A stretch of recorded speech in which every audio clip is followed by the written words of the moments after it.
Helen Keller, that amazing lady who lived from 27th of June 1880 up to 1st June 1968, was only 19 months old when she lost her vision and hearing abilities due to some unknown illness.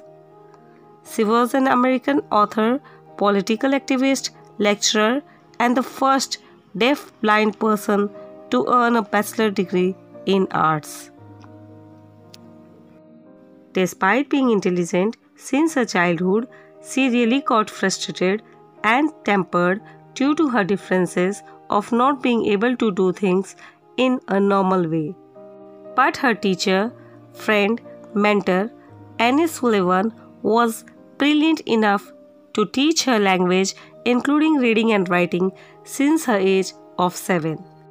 This lady motivated Helen to do things normally even with her disabilities, and hence Helen always marked their meeting day as her soul's birthday.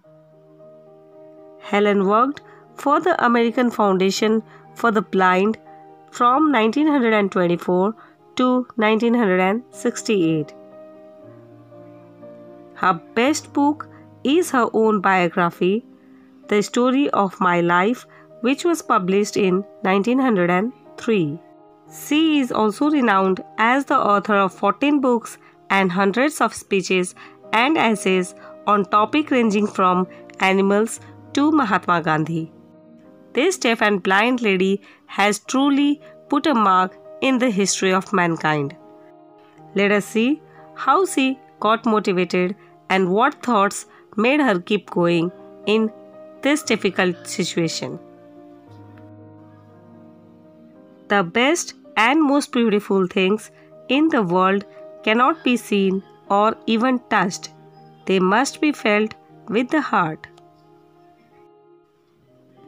Alone, we can do so little.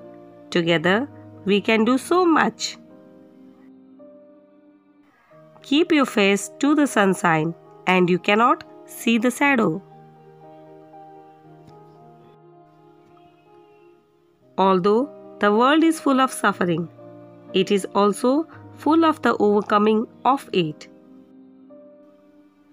Optimism is the faith that leads to achievement. Nothing can be done without hope and confidence.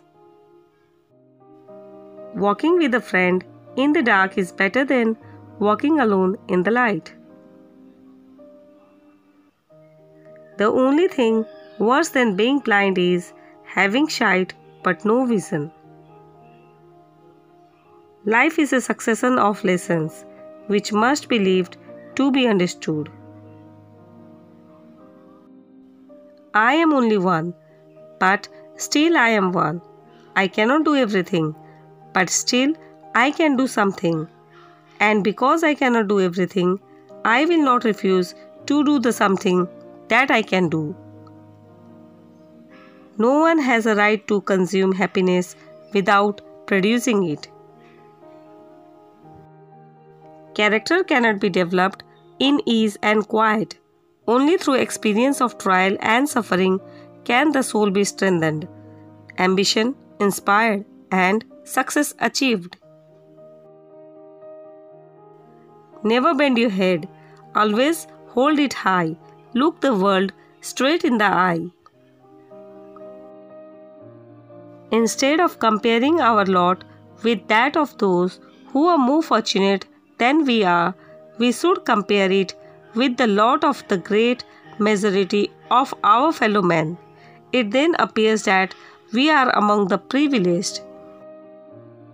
Many persons have a wrong idea of what constitutes the happiness. It is not attained through self-gratification, but through fidelity to a worthy purpose. We could never learn to be brave and patient if there were only joy in the world. No pessimist ever discovered the secret of the stars, or sailed to an uncharted land, or opened a new doorway for the human spirit. Toleration is the greatest gift of the mind.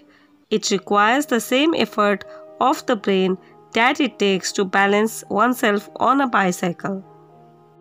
What I am looking for is not out there, it's in me. One can never content to creep when one feels an impulse to soar. While they were saying among themselves, "It cannot be done," it was done. The best way out is always through. When one door of happiness closes, another opens, but often we look so long at the closed door that we do not see the one which has been opened for us.